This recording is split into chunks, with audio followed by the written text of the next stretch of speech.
എല്ലാവർക്കും നമസ്കാരം. ഇപ്പോൾ മേടക്കൂറിൽ സഞ്ചരിച്ചുകൊണ്ടിരിക്കുന്ന വ്യാഴം 2024 മെയ് മാസം 1-ാം തീയതി ഇടവക്കൂറിലേക്ക് മാറാൻ പോവുകയാണ്. 2025 മെയ് 14-ാം തീയതി വരെയുള്ള ഇടവക്കൂറിലെ വ്യാഴത്തിൻ്റെ സഞ്ചാരം മൂലം മേടം മുതൽ മീനം വരെയുള്ള 12 കൂറുകൾ ജനിച്ചവർക്ക് ലഭിക്കാൻ പോകുന്ന അനുകൂലവും പ്രതികൂലവുമായ ഫലങ്ങളെക്കുറിച്ചാണ് ഇന്ന് നമ്മൾ നോക്കാൻ പോകുന്നത്. രാശിഫലങ്ങൾ പൊതുഫലങ്ങളാണ്.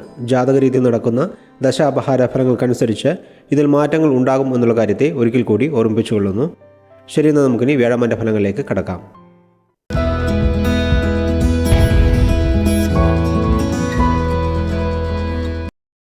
മകം, പൂരം, ഉത്രത്തിൻ്റെ ആദ്യപാദം എന്നീ നാളുകൾ അടങ്ങിയിട്ടുള്ള ചിങ്ങക്കൂറിൽ ജനിച്ചവരുടെ വ്യാഴമാറ്റ ഫലങ്ങളെ നോക്കാം. 2024 മെയ് 1-ാം തീയതി മുതൽ 10-ാം ഭാവത്തിൽ വ്യാഴം സഞ്ചരിക്കുന്നതിനാൽ ജോലിഭാരം വർദ്ധിക്കും. മറ്റുള്ളവർ ചെയ്യുന്ന തെറ്റുകൾക്ക് നിങ്ങൾ ഉത്തരവാദികളായി മാറേണ്ട സാഹചര്യമുണ്ടാകും. ചിലർക്ക് സ്ഥലം മാറ്റവും സ്ഥാനമാറ്റവും ഉണ്ടാകും. സ്വന്തമായി തൊഴിൽ ചെയ്യുന്നവർ വിപണി സാഹചര്യം മനസ്സിലാക്കി പ്രവർത്തിക്കേണ്ട സമയമാണിത്. ആരെ വിശ്വസിക്കണം, ആരെ വിശ്വസിക്കരുത് എന്നറിയാതെ നിങ്ങൾക്ക് ആശയക്കുഴപ്പമുണ്ടാകും. ഈ കാലയളവിൽ മറ്റുള്ളവർക്ക് വേണ്ടി ജാമ്യം നിൽക്കുന്നത് പോലെയുള്ള കാര്യങ്ങൾ ഒഴിവാക്കുന്നതാണ് നല്ലത്. അതേസമയം സ്കൂൾ തലത്തിൽ പഠിക്കുന്ന വിദ്യാർത്ഥികൾക്ക് നന്നായി പഠിക്കാൻ സാധിക്കും. കലാരംഗത്തുള്ളവർക്ക് വിമർശനങ്ങൾ ഏറ്റുവാങ്ങേണ്ടതായി വരുമെങ്കിലും അംഗീകാരങ്ങളും ലഭ്യമാകും. 2-ാം ഭാവത്തിലേക്ക് വ്യാഴം ദൃഷ്ടി ചെയ്യുന്നതിനാൽ വാക്കിന് വിലയുണ്ടാകും. തൊഴിൽപരമായ കാര്യങ്ങളിലൂടെ വരുമാനം ലഭിക്കും. ചെറിയ രീതിയിൽ കടങ്ങളുള്ളവർക്ക് കടങ്ങളിൽ നിന്ന് മോചനം നേടാൻ സാധിക്കും. വ്യാഴം 4-ാം ഭാവത്തിലേക്ക് ദൃഷ്ടി ചെയ്യുന്നതിനാൽ മാതാവിൻ്റെ ആരോഗ്യം മെച്ചപ്പെടും. ഗൃഹനിർമ്മാണത്തിന് ലോൺ ലഭിക്കുന്നതിൽ ഉണ്ടായിരുന്ന തടസ്സങ്ങൾ മാറും. തൊഴിൽപരമായ ആവശ്യങ്ങൾക്ക് വേണ്ടി വാഹനം വാങ്ങാൻ സാധിക്കും.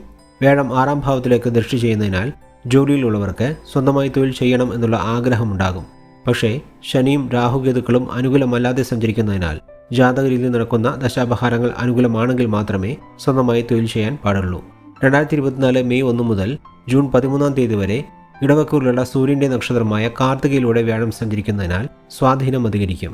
വരുമാനവും വർദ്ധിക്കും. വലിയ ഉത്തരവാദിത്തങ്ങൾ ഏറ്റെടുക്കേണ്ടതായി വരും. രാഷ്ട്രീയ പ്രവർത്തകർക്കും അനുകൂലമായ സമയമാണിത്. ജൂൺ 13 മുതൽ ഓഗസ്റ്റ് 20 വരെ നേർഗതിയിലും പിന്നീട് നവംബർ അവസാനം മുതൽ 2025 ഏപ്രിൽ വരെ വക്രഗതിയിലും ഇടവക്കൂറിലുള്ള ചന്ദ്രന്റെ നക്ഷത്രമായ രോഹിണിയിലൂടെ വ്യാഴം സഞ്ചരിക്കുന്നുണ്ട്. ആ സമയത്ത് അനാവശ്യമായ ചിന്തകളുണ്ടാകും. ചെലവുകളും അധികരിക്കും. ജോലിയിൽ മാറ്റമുണ്ടാകും. അതേസമയം വിദേശത്ത് ജോലിക്ക് ശ്രമിക്കുന്നവർക്ക് ജോലി ലഭിക്കും. 2024 ഓഗസ്റ്റ് 20 മുതൽ നവംബർ 28 വരെ ചൊവ്വയുടെ നക്ഷത്രമായ മകരത്തിലൂടെ വ്യാഴം സഞ്ചരിക്കുന്നതിനാൽ വസ്തു വാങ്ങുവാൻ യോഗമുണ്ടാകും. കർഷകർക്കും അനുകൂലമായ സമയമാണിത്. മൊത്തത്തിൽ നോക്കുമ്പോൾ ചിങ്ങക്കൂറിൽ ജനിച്ചവർക്ക് ഗുണദോഷ സമ്മിശ്രമായ ഫലങ്ങളായിരിക്കും വ്യാഴമാറ്റത്തിലൂടെ ലഭിക്കുക എന്ന് പറഞ്ഞുകൊണ്ട് ചിങ്ങക്കൂറിൽ ജനിച്ചവരുടെ വ്യാഴമാറ്റ ഫലങ്ങളെ ഇവിടെ നിർത്തുന്നു. അടുത്ത വീഡിയോയിൽ കന്നിക്കൂറിൽ ജനിച്ചവരുടെ ഫലങ്ങളെ നോക്കാം. അതുവരെ എല്ലാവർക്കും നന്ദി, നമസ്കാരം.